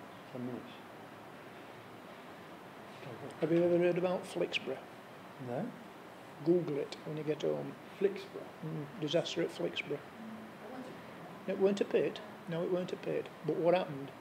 I think it's a chemical place that blew up at Scunthorpe way. What happened were after the fire had been put out and things had been made pretty safe, there were 2 men still missing, 2 bodies they could never find, and they used Flixborough as a training exercise for fire service and mines rescue. So the mines rescue were sent in just to clear things up basically and to see if they could find these 2 bodies. And the lad who I was in the rescue team with, Stewie Jones, his brother went to Flixborough, and when I were at Mines Rescue Station down at Bottom Road here, we got all paperwork out, and it were telling you what officer did this and when they turned up, what hour-long shift they worked and everything else, and what did they find nothing. But they ended up finding 2 bodies, and one of the bodies were in a locker. The chap thought he could get away from flames and everything else, and he jumped into a locker, and they found him, and he was perfect. And what had happened, the blast had taken all air away from him, so he just suffocated in this locker. And the last one, they couldn't find him, and mines rescue lads were just sat having a snap in a nice sunny day, and they were near the gatehouse, and they couldn't understand why all these flies kept landing in this puddle. And when the officers went over, and he went to this puddle, and when he picked it up, it was a dead body. And the safe meeting place for everybody together were at the gatehouse, and the blast blew him into the floor, and because it was soft, it just pinned him straight, and it just burnt all his back off. So his back were gone. So he fell flat on the floor, Yeah. and then the heat whipped it back up. Took all his back off and everything, and that's how they found him. Yeah, and like I said, How long after the incident was that? Oh, a couple of weeks, so it weren't a pretty night. But mines, like I say, that were one of the things that mines rescue lads got sent into. Right. Because you were a miners rescue. Yeah. Were you ever used? No, thankfully. Yeah, That's one one of the thing I jobs got. you never want to. Yeah, I got put on standby once when I worked at Rosington, and we come down at Walked on water. I walked underwater. Oh, right, well, And he's a I am a non-swimmer. To my great shame, I am a non-swimmer. And when I joined the mines rescue, it wasn't the thing to go underwater, because the old sets, you struggle to breathe. And with this new set, what I got trained on, you could go underwater. So they decided to put underwater training in again. So we ended up going to Armthorpe Baths, and officer, he says, if there's anybody who can't swim, you don't have to do it. No, nobody. And I says, I can't swim. He said, Keith, you don't have to do it. I said, no, I'm going to have a go. And when you put mask on, you've got a line at top, a strap at top, and 2 straps here to pull it tight. I had a perfect smile for about a fortnight after I pulled it that tight. Good God. I couldn't get underground. I couldn't get underwater because the set makes you buoyant. right. And so I'm trying to hold my breath. I'm trying to empty air bladder in rescue thing, and I could not sink. So one lad says, I'll get him to sink. So he just stood on my head, and he just shoved me under. And I thought, oh, thank you very flipping much. And but once I got used to it and I relaxed, and I still haven't learned to swim. I can swim with a sea from me back. But and then when I went to Rosington, I'd finished it. Then I went back to Rosington, and I managed to get back into mines rescue team because I was pretty fit at the time. And I got back in, and we used to go to Mansfield. And Mansfield were a lot harder team. They did a lot harder training, and they'd got a tube, and in this tube you just fit a man with this set on perfect. And what you had to do is send smallest rescue man through with a piece of green wire, and he go through the tube, and you'd tie this wire to you, and he'd pull you through. Good God. Like cleaning a gun. Yeah, yeah, and that's, or you'd go through, Oh, and Jesus. you'd pull yourself through on your fingers. You know what, every conversation we've had, I was thinner, I was a lot thinner then. but the space that people have climbed through has got thinner and thinner as these days have gone on. We haven't had that one. Honestly. Someone had been pulled through a barrel. Yes, yeah, yeah. And that were your training. That were your training. Riley. I'm never going to look at these chairs. No, really nice guys. Just the demonstration we got about the chocks with the chairs, it was amazing. Steve. Yeah. Tell you, when you've got a couple of days spare, give me a shout. Oh, I'll gosh. bore you to death, Yeah. No, you would never bore me. he says. I'll do a proper portrait as well. Oh yeah. Oh, yeah. I'll sit you down with my calipers. That's sculptor speak. Oh, all right, sir. So, you know, you've got your own Explain that one. Will you? You don't want to know. Have we been to Snake Mountain? Have you? Well, that's where I was brought up. That's my village. Is it really? It's Yeah, very yeah, yeah. posh there, isn't it? There? I have to talk It really wasn't nice quite when I that go posh down where to I Snape. lived, and it wasn't quite that posh. It is now. It's well, it's not, like everywhere. It's a But it's nice, it's a lovely area. Yeah, yeah. You walk across the marshes there, Yeah. that's where we kept seeing all... But you know my, you know the story about I told you about the festival. Yeah. That was Yeah, it. you did, yeah. And it was those marshes at I those know, creek well, we memories. recognised it. Yeah, we did. Yeah, it's nice. Yeah. We've been on the good time. Gosh, well, you must come around next time. You must come and see us. Well, if I come and see you, can I use my nudge? You can come and use your nudge. Have you seen the sculpture what they put on the moors at the moment? The sitting man? Yeah. On the where? On the moors, the Yorkshire moors, there's No. a sculpture put a massive, huge man sat on a chair. It's on Oh, I the know moor. that sculptor, Yeah. Sean Henry. Yeah. He's in my same gallery as me. Yeah. And that is, what's his name? Is the actor Price. Anthony. He's in, oh God, he's in those Caribbean films. Oh, yeah. He's the kind of, oh God, anyway, he's an actor.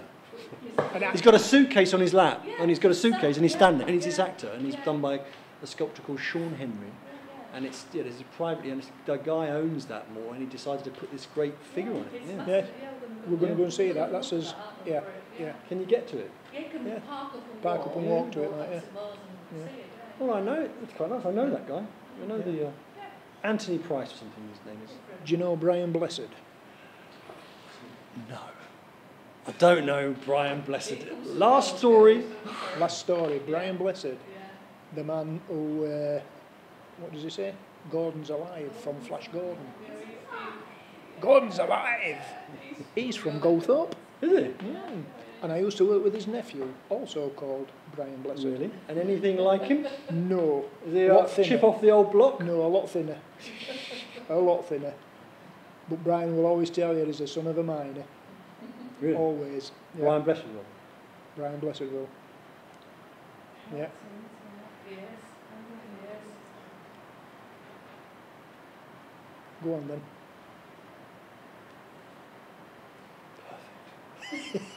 Have we got a flat nose? I dropped that, you can see the mark. You know?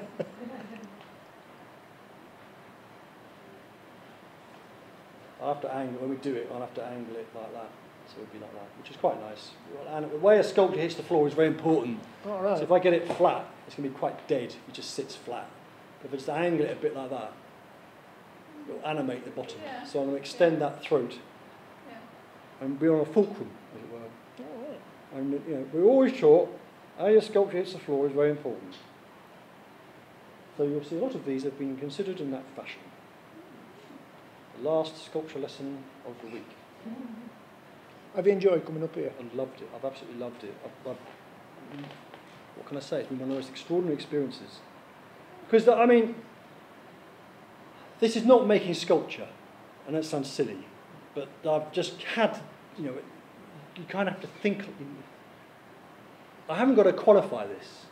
So in art college, you make something, and then you sit on the plinth, and they go, these guys go, okay, what's all that about then? You go, well, it's a head. I said, that's not enough. What do you mean a head? You go, well, I could copy the bloke's head. I said, well, what are you saying? I said, well, I don't know really. Why is the question? Yeah, why have you done it? Why have you made a man's head? You know, it's like, oh. So none of that exists in this. All I've got to do is do and be me and just do what I do without having to think about a wider context and all this sort of stuff. So it's been really quite wonderful. Good. From that point of view. And a different type of pressure, a different type of stress. And I've never ever done this before, which is bizarre. I mean, these are the first 6 heads. And my wife keeps going, when are you going to do the children? And I go, I haven't got time, it takes months and months and months. And I'm thinking, do you know what? I really could have been doing it. One's 19 now, and one's 15. Yeah. It would have been very nice to have had 6 heads of these kids growing up. Yeah. And I have to go to the wife and say, look, we'll have to start again. We're going to have a baby, because I really think it's a good idea. No. She won't be, don't worry. She's too busy packing her bags. It'll be grandchildren, I suppose, one day. But no, I've absolutely, and you people are extraordinary people, and I don't want to start crying. Oh, don't set me off. And you know, I've got a nudge, which I never thought I'd have. Watch your fingers. Yeah, And don't take your shins weight. Yeah. By the way, no claim, no name. You've taken that on your own context. But it's been amazing meeting people, and the positivity around this is brilliant. What we're trying to do is get to the bottom of this story and of this narrative, and get to the bottom of what it means to be someone like you in this area, and what it means to be now. And I've got to really, you know, the other night we did a talk, it was people were saying, look, well, why are you not including this? Why are you not including that? And you go, oh God, Jesus, I don't know. It's a vast subject. Yeah. And you know, I've got to think of ways through, and this is really helping me. And you know, you sit down with people like this, and at the end of the day, they go, we understand now you've got a very difficult job, and we understand that you're trying your best, and we can't ask anything more. You know, you're trying your best, and do you know what I like? What you're doing? You're thinking modern. Modern. Mm. Yeah. Modern mining. Yes. I think you're thinking modern mining. Yes. Same as when you went to Hatfield and you're saying how you could get that one and have a mansard at the top. Yes. And I thought, yeah, I like that one. Yeah. And we both decided that one with cracking it, with man Yes. crawling. Yeah, We thought that was... Yeah. I love the idea of opening up Hatfield as a Yeah. Oh yeah, I know. That would be Look at cool. that power station. Yeah. Battersea power station. And Magna. Oh, Magna at Sheffield. Well, Battersea. I would have thought that would have been an camera. Wouldn't it be amazing thing to do? Yeah. I don't think I've got to it'll say, go well. No, I don't think it'll go well. It would go well. No, What, to open Hatfield up? no. And to have an art space, I just don't think it'd... Maybe not just this generation, maybe in a few years. Yeah, maybe in a... Yeah. Space for it. The thing is, for me, growing up as a kid, Look at me I for the last remember going down the motorway, and you knew you were, as a child, you don't really have any understanding of how far you are from home when you go for a day out. But I always knew I was home from a long journey because you'd see the pit head. Yeah. So for me, they're really important because they're about, and they're not there anymore. So for Hatfield to kind of disappear and be forgotten about, it's taken away a lot of your heritage, isn't it? Yes, it is, you're right. Yes. I think we're done. Brilliant. That's time. It's perfect. It's the first time we've done it on time. Honestly. Yeah. On the dot. On the dot. Yeah. Jesus. Because he's got no hair. Is that what it is? I'll tell you what it is. The hair is a nightmare, actually. It's just the time it takes.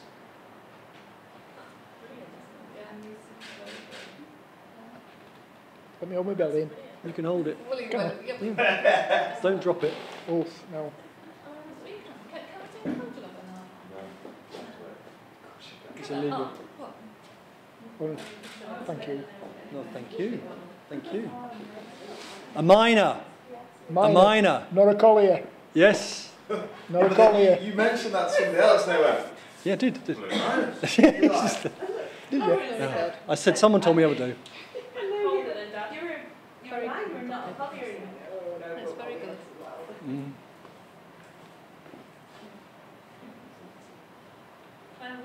well, just so I can show my brother. Come on. Oh, wait, we'll probably go, that just looks like, just like him. Well done. Well done, Keith. You did a great job. It's